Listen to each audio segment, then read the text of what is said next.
ልጄን አትግደይብኝም፣ ልጄን አትግደይብኝ። እርግጠኛ ነኝ ናፍቃለች። ተመልከታት ሚስትህን። ፀሐይ ነች። በቀይ ነበር የምታውቃት፣ አሁን ግን ድብን ያለች ከሰል መስላለች። እንዴት እንደምታሳዝን ብታይ። በጣም ነው የምታሳዝነው። ልብ ነው የምትሰብረው። ልጄ እንዳትገይብኝ እማዬ። ወይዘሮ ወርቄ የገዛ የልጅ ልጃቸው እንዲወርድ ወይም እንዲሞት በውሃ ውስጥ አድርገው ለፀሐዬ ውሃ ሰጧት። ላስቻለው ለልጃቸውም የገዛ ልጅህን ገድዬብሃለሁ፣ ስለዚህ እንደውም እስከዛሬ መቆየት አልነበረበትም፣ ረፍጃለሁ። ስለዚህ የኔ ልጅ ከማይረባ ዘር ጋር መቀላቀል የለበትም፣ ዘሬ እንዲበራሽ አልፈልግም፣ ስለዚህ አስወግጄዋለሁ። ከአሁን ከትንሽ ደቂቃ በኋላ ይሞትልሃል እያሉ እንግዲህ ለልጃቸው የልጅ ልጃቸውን እንደገደሉ በኩራትና የወይዘሮ ወርቄ ግፍ እንደቀጠለ ነው። ምክንያቱም ለዮዲት ጉዲት ወንደሰን የሚበላው ወይም የሚጠጣው ምግብ ላይ መድኃኒት አድርገሽ፣ ምክንያቱም እንዳይነሳ ሽምድምድ አድርገሽ ሽባ አድርጊው። ይሄንን ከበላ ወይም ከጠጣ መራመድም ሆነ መንቀሳቀስ አይችልም ብለው ለዮዲት ሰጥቷታል። ዮዲትም መድኃኒቱን ተቀብላ ወደ ወንደሰን ቤት ሄዳለች። ምክንያቱም የተሰጣትን ልትፈጽም ወይም ደግሞ ወንደሰን ላይ በመጠጥም ሆነ በምግብ አርጋ ልሰጠው ማለት ነው። በሄደች ሰዓት አለምዬና ወንደሰንም እያራመደችው፣ ምክንያቱም ወንደሰን መቆም እኮ ቻልክ፣ ወንደሰን መራመድ ቻልክ ብላ አለምዬን በጣም ተደስታ እሱም እየተራመደ በነበረበት ሰዓት ዮዲትም በሩን ከፍታ ዘው በምትል ሰዓት ወንደሰንም በጣም ተናዱ። አስቻለው ላለውኝ አይደለ? ምክንያቱም አስቻለው በጣም አሳዝኖኝ ስለነበረ ነው። ወንደሰንም ዮዲትን በሚያየ ሰዓት ራሱን ሶፋ ላይ ጥሏል ማለት ነው። ምክንያቱም አንቺ ሲጀመር እኮ ቦታ ሸቃ ቤት ነው፣ እዚህ ሳሎን ጋር ምን ታረጊያለሽ ከድሮ ባሌ ጋር? ምክንያቱም የቀድሞ ባሌን እኮ እያማለልሽ ነው፣ አማለሽ የግልሽ ልታደርጊው አይደለም ወይ?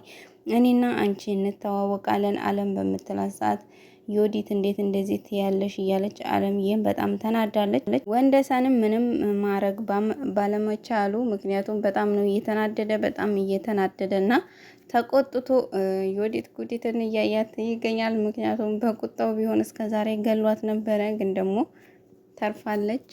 ዮዲትም ለምንድን ነው አለም እንደዚህ በጣም እየተደሰትሽው በምትላት ሰዓት ወንደሰን እኮ መራመድ ይቻለ ወይ ዮዲት፣ የሰው ልጅ እኮ እግርና እጅ የተሰጠው በእግሩ እንዲራመድበት በእጁ ደግሞ እንዲሰራበት ነው። ስለዚህ ምን ያስደስትሻል? ለካ የቀድሞ ባሌ እኮ ሽባ ነበረ፣ መራመድ አይችልም። አንቺ ደግሞ ቦታሽ እዚህ አይደለም፣ ወደ ኩሽናሽ ተመለሺ። ዮዲትም የቀድሞ ባሏን አሁንም ያልፈታችው ባሏን እንግዲህ እንዴት ነው ሽባው ባሌ ሶፋው ተመቸ ሆይ በምትለው ሰዓት እሱም እየተቆጣት ነበረ። ምክንያቱም ለምንድን ነው የምትቆጣ? አትቆጣ፣ አትናደድ። እናደድ ያስረጃል ሲባል አልሰማህም ወይ? ከዚህ በኋላ አረጃህ አላረጀህ ከእንግዲህ ምንም የሚያመጣውና የሚለውጠው ነገር የለም። ለምን እንደምጠላህ ታውቃለህ ሆይ? አንተ በጣም ነው የምታናድደኝ። ከእንግዲህ በኋላ ጠላኸኝ አልጠላኸኝ ምንም የሚመለከተኝ ነገር የለም። ላይ አንተ ልትጎዳኝም ልታስፈራራኝ አትችልም። ምክንያቱም ለካ አታቅም። አንተን ልገልህ የነበረበት መረጃ እናቴ ብር ሰጥታ ሁሉንም መረጃ አጥፍተዋለች። ስለዚህ ምንም ነገር ማስረጃ የለህም። አንተ ልትጎዳኝም ሆነ ልታስፈራራኝ የምትችለው ነገር የለም። መቼም ቢሆን አልፈራህም፣ ምንም ነገር የለህም ብለዋለች። ወደ መድኃኒትና መርማሪው ስንሄድ መድኃኒትም ዮዲት ጉዲት መልሳ ወንደሰን ቤት ገብታለች እያለች እየነገረችው፣ መርማሪውም እውነት ነው፣ እንዴት ነው እንደዚህ ልትገባ የቻለችው? በጣም የሚገርም ነገር ነው እየነገርሽኝ ያለሽው መድኃኒት ይትም የልጅቷ ፍላጎት አይደለም በምትለው ሰዓት ወይዘሮ ወርቄ ናቸው ወይ እዛ ቤት እንድትገባ ያደረጓት? መድኃኒትም አዎ አባዬ ናቸው እዛ ቤት እንድትመለስ ያደረጓት። ምክንያቱም ያንቺ የሆነን ነገር መውሰድ አለብሽ ብለው እነሱ ናቸው እንድትገባ እየገፋፏት። መርማሪውም ስለዚህ እዛ ቤት እንድትገባ ያደረጉበት ምክንያት አንድ ነገር አለ። እሱም ደግሞ መጥፎ ነገር አስበዋል ማለት ነው። አሁን ላይ የሚነጋገሩትንም ሆነ የሚያደርጉትን ነገር በቅርበት ሆነሽ የሚለዋወጡትን ቃላት ራሱ በቅርበት መከታተል አለብሽ። መድኃኒትም እሺ መርማሪ ችግር የለውም እከታተላችኋለሁ በምትለው ሰዓት እያስቻለው ጉዳይስ ምን ላይ ደረሰ በሚላት ሰዓት እንግዲህ መድኃኒትም እስካሁን ምንም ነገር እየሰማሁትም ሆነ ያገኘሁት ፍንጭ የለም። ደግሞ አንድ ጥርጣሬ አለኝ። አስቻለው እንዲጠፋ ወይም ደግሞ እንዲደበቅ ያደረጉት ወይዘሮ ወርቄ ይመስሉኛል። በምትለው ሰዓት መርማሪውም የኔም ጥርጣሬ ነው፣ ምክንያቱም እነሱ ከፀሐይ እንዲለያይ ስለፈለጉ፣ ግን ደግሞ እሱ ደግሞ ፀሐይን ሊተዋት ስላልቻለ ፀሐይን ይዟት ስለወጣ ወይዘሮ ወርቄ ደግሞ በዚህ ምክንያቱም ከፀሐይ ለመለያየት ያሰቡትና የፈለጉትን አሳክተዋል። የኔም ጥርጣሬ ነው እንደዚህ ያደረጉ ይመስለኛል ብሎ ለመድኃኒት በሚነግራት ሰዓት እንደዚህ ልትይ ቻልሽ በሚላት ሰዓት መድኃኒትም ወይዘሮ ወርቄ በጣም ሲበዛ ራስ ወዳድና ክፉ ናቸው። ይሄንን ለማድረግ ደግሞ ምንም አያግዳቸውም። ምክንያቱም ፀሐይን አይወዷትም። አስቻለው ደግሞ እሷን ወዶ ጥሏቸው ወጥቶ ነበር። ስላናደዳቸው መበቀያቸው ነው። እዚህ ምንም ቢሆን ያደርጋሉ በምትለው ሰዓት መርማሪውም ልክ ነሽ ብሏታል። ወደ ወይዘሮ ወርቄ ስንሄድ ደግሞ ወይዘሮ ወርቄ ያው እዚህ የተንደላቀቀ ሶፋቸው ላይ ቁጭ ብለው ፀሐዬንም ጠርተዋት ፀሐዬ በመጣች ሰዓት ፀሐዬ እስኪ ነይ ፎቶ ላንሳሽ ብለዋታል። ምክንያቱም ለምንድን ነው ፎቶ የምታነሱ ብላ በምትጠይቃቸው ሰዓት በጎ አድራጎቶች አሉ እነሱን ታውቂያቸዋለሽ አይደለም፣ በእነሱ ልለምንብሽ ነው ብለዋታል። ወይኔ የገዛ የልጃቸውን ልጅ የያዘች ሴት ላይ እንግዲህ የማይሰሩት ግፍ የለም። የወይዘሮ ወርቄ በጣም ማለት የእነሱ ክፋት እንኳ በጣም በዛ። እውነት ለመናገር በእውነቱ ዓለም ይሄ አለ ብዬ አላስብም። በጣም ምክንያቱም በጣም አገነኗቸው እንዴ! ህግ የለም እንዴ! በዛው ልክ ደግሞ የገዛ ልጃቸውን በጣም ብቻ የሚከብድ ነው። ድራማው ራሱ በጣም የሆነ የጭካኔ ጥግ ነው። እዚህ ሁሉ ውስጥ ትንሽ ቅድስት፣ ምክንያቱም ቅድስትን የባሏ ጓደኛ ነበር አሳብዷቸው፣ ሁለቱ ሶስት ነው እንጂ እሱ ደግሞ አሳብዶ በስተመጨረሻ ግን እሱም ለፍርድ ቀርቦ እስር ቤት ገብቷል። የእነሱ ትንሽ ባጭሩ አልቆ ግን ደግሞ የሆነ ትንሽዬ እንደዚህ በጣም የከፋበት ግፍ አይደለም እና የወይዘሮ ወርቄ ግን በጣም በዛ። የለም ሁለት ልጃቸውን እያሰቃዩ ነው። በዛው ልክ ደግሞ የልጅ ልጃቸውን ሚስት የልጅ ልጃቸውን ያልተወለደውን ልጅ በጣም ብዙ ማለት ነው። እና እውነት ለመናገር መጨረሻቸው ምን እንደሚሆን የወይዘሮ ወርቄም ሆነ ያስቻለውም የሁሎችም ማለት ነው መጨረሻ ምን እንደሚሆን ብቻ ነው። አሁን ላይ ወይዘሮ ወርቄ በዚሁ ከቀጠሉ ወይ የወንደሰንን ወይ ደግሞ ያስቻለውን ነፍስ ያጠፋሉ ማለት ነው። ምክንያቱም ለዮዲት ራሱ መድኃኒት ስለሰጧት ያንን መድኃኒት ደግሞ ወይ ምግብ ወይ መጠጥ ላይ ካደረገችው ይመስለኛል ወይ ወንደሰን ማለት ነው የሚገል መድኃኒት ነው እየሰጧት። ምክንያቱም ሽባ የሚያደርግ ነው ለሷ ያውላት። ግን ደግሞ ከዚህ በፊት እማየን የወንደሰንን እናት ቀስ በቀስ የሚገል መድኃኒት ሰጥተዋት ነበረ።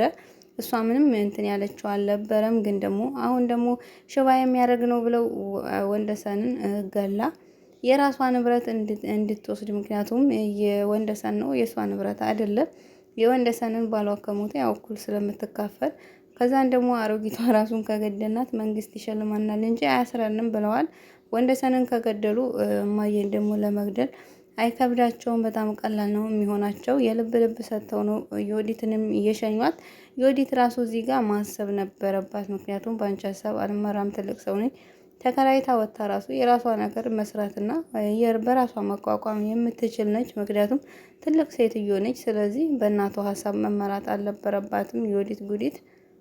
ወደ ወይዘሮ ወርቄና ፀሐዬ ስንመለስ ፀሐዬም ባሏ ጥሏት ሄዳት አንድ ምስኪን ሴት አለች፣ ኑና እርዷት ብዬ ነው የምለቀው በሚሉ ሰዓት ፀሐዬም አልፈልግም እኔ እርዳታ አልፈልግም ብላ በምትሄድ ሰዓት ዲሃ ሲመጻደቅ አያምርበትም። ስለዚህ ነው የተመለሽና ፎቶውን ላንሳ። ክብር ትያለሽ ወይ? ሆድሽ ሳይሞላ የምን ክብር ነው? ስለዚህ አርፈሽ ቆሚና ፎቶውን ላንሳሽ ብለው ፀሐዬም ቆማ ፎቶውን እየተነሳች ነው። ምክንያቱም ምንም ማድረግ አትችልም። ፎቶውን አንስተው ከጨረሱ ሊሄዱ በምትላቸው ሰዓት ሂጂ፣ ሰው ፊት የሚቀርብ ፊት ያላት ይመስል ደግሞ ትመጻደቃለች።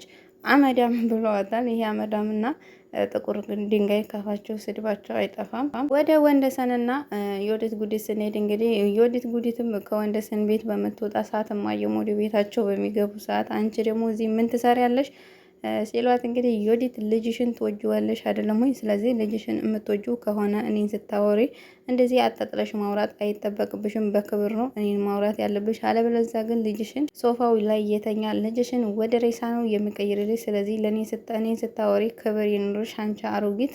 ማየም በጣም ይቅርታ ዮዲት በሚሏት ሰዓት እንደዛ ነው መባል ያለበት። ምክንያቱም ጎበዝ፣ ይሄ ቤት ደግሞ የባሌ ቤት ነው፣ የባሌ ቤት ደግሞ የኔም ነው።